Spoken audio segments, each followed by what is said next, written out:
Boxing fan, what it is, what it do. It's your boy Rob, Mr. LP, representing that 4luvofboxing like I always do. Happy Tuesday. We got a nice little segment here for you. We're going to talk about the International Boxing Hall of Fame. Inductees. The inductees that are listed to be 2026 voted for the 2026 class. And we're going to go ahead and share whom we would like to see entering for next year's ceremony.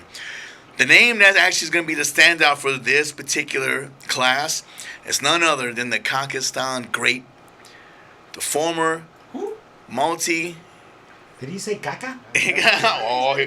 The former Olympic gold medalist and long-reigning middleweight champion, the great Gennady Triple G Golovkin. And it is no doubt in anyone in the boxing game's mind, he is most definitely a shoe-in first-year ballot Hall of Famer. There's a lot of names on that list, though. A lot of names where even all of us feel like they should have been long called before. But we're going to go ahead and dive into this one. But for me, I'm going to make it quick, fast, and easy. It's self-explanatory. The only blemishes on Triple G's career is his battles versus Canelo Alvarez. Aside from that, the man was a beast and took on everybody that the 160-pound class had to offer for years. I'm happy for him, and I cannot wait to hear that speech. You guys know I'm a big Triple G fan, but this one's well-deserved. His speech is going to produce big drama show. It's going to put big drama show indeed.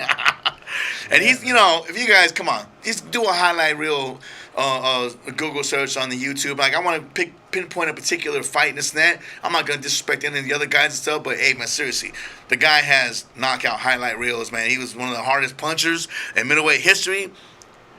And quite possibly, I got him at number 2, but I'm saying quite possibly the greatest middleweight of all time. But with that, that's going to be my pick in regards to this. We're going to make this one quick. Again, it's on a Tuesday, everybody. Hopefully you're enjoying your drive. But who's next on their choice? Listen, your boy Guapo Damas is stepping up in there next, man.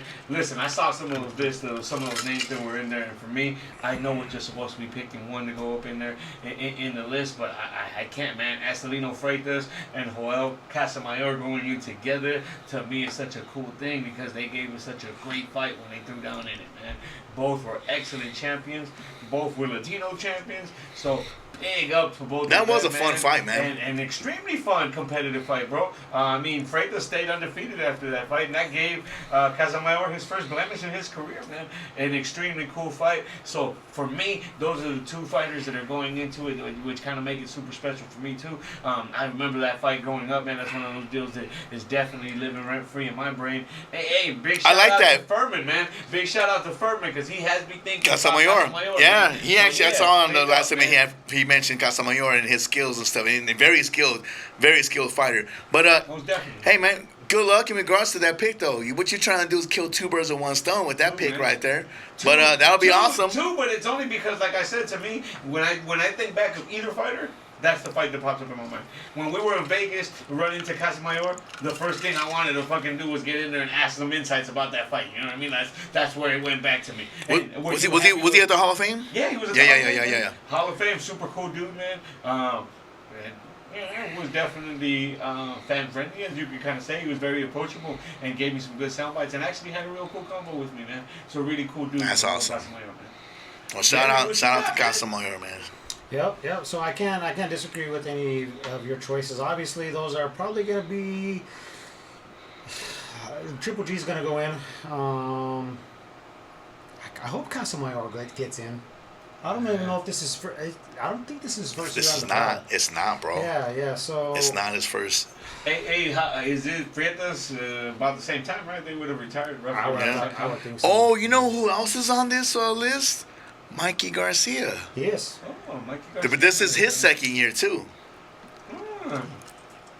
Yeah. So, man, unfortunately, Mikey did great things at the lighter weight classes. Yeah. And then once he kind of went up to welterweight and stuff, couldn't do what he was doing then. A lot of good names on there. I mean, you got Antonio Tarver on there. You got Meldrick Taylor on there. You know, you got Butte, who was the super middleweight for a bit. Oh, and Lucian then you got Butte, man. Kessler in there, Arthur Abraham. But yeah, a lot of good names on there, but none of them that are stand out as much as to me as Triple G and Casamayor. But I will go on a dark horse. Okay. I'll dark horse pick Okay. number 3, or at least our last choice on this 4Love Boxing program is I'm gonna give a shout out to the American on this one. Okay. Give me the Viper, Vernon Forrest, baby. Oh, Yeah. yes. So he fought, if not majority, if not all of his career, 154 pounds. Right? No, 147. 147, 147, If I 154. remember correctly, Yeah. he was the first one to give it to Mosley too, man. Twice. Yeah, man. And Twice. They were both undefeated. Obliterated They were both undefeated coming in that fight too. And By the way. Mosley was coming off the big victory over De La Hoya too. Yeah. And then Vernon Forrest knocked him off his stomach. Surprised everybody with that one. And then he goes into a fight with Ricardo Mayorga, and man, like, how Ricardo did that Mayorga happen? smoked the cigarette beforehand and then knocked him out, bro. Or right afterwards. I think he was interviewing right afterwards. Yeah, boxing after He dark might type have been shit. smoking in between rounds too. He I'm just saying, bro. during, and after. bro. Ricardo was something funny, weird. man. It was We weird. just recently, I had brought up, right, that sometimes you got fighters that are not necessarily at the same level as other fighters, but hold their number. That's a perfect example of that, man. Yeah. Mayorga could, man, he's definitely not on the level of Vernon Forrest, but man, did he have Skill wise, Vernon Forrest's yeah, number. skill wise. I mean, like, you Very know, good. because Mayorga lost all the big fights, De La Hoya, freaking Vargas, Mosley, Cotto. So I mean, but the man was always in big fights, though. Yeah, He came to fight, very sloppy freaking style, but it was unorthodox, which made him a. It was always bro. He was Central American and he was ignorant talking shit fool. So I love that shit, bro. Especially if they can punch. That's some good shit, right? But yeah, he definitely had Vernon Forrest's number. But with that said, that doesn't take away the fucking fact that Vernon Forrest had massive skills. He was a very talented fighter in his time, you know, and he was a hero. Time cut short, man. Well, we just had a segment talking about passing of fighters and stuff. But rest in peace to Vernon Forrest. And if you guys don't remember the story, the man died being a hero in his hometown. At a gas station, some jackasses tried to freaking rob some freaking lady, and he ran after them and tried to freaking save the day, and they got him. The cowards freaking, I don't know if they actually got, I don't know the whole story, if they got freaking, picked up by the police or not, or if it's still an open case. But I hope. That spoke volumes of his character.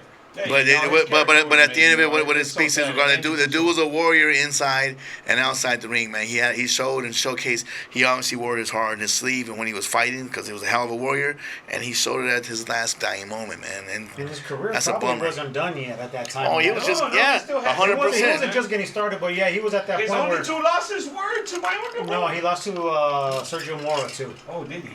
Yeah, he fought twice with Sergio Mora, and that was another complex style that he couldn't necessarily figure out. But Man, he he was still had some active. big fights though, man. Yeah. But no, with that though, the Latin Snake, Sergio Mora.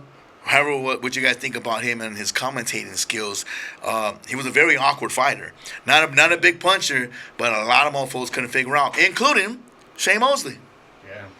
So Yeah, no, Yeah, I mean, maybe one day, I highly doubt it, but maybe his name will be on the Hall of Fame list, and then Man. if We'll see, and I'm sure we'll talk about it in the future. And there it is for everybody on your drive now too, right? You touching base, and you actually got the 4Love Boxing Hall of Fame picks exclusively from the Triple Ye, Triple Ye.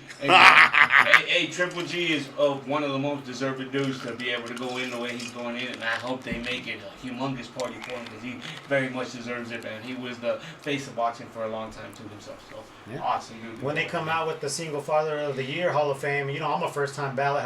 Put me in that bad boy. Hey, you got my vote, bro. Yeah. All right, there it is. 4Love Boxing, we tapping out, man. Enjoy your drive home. We'll see you Stay next safe week, and blessed. man. Catch you next week, player. Peace.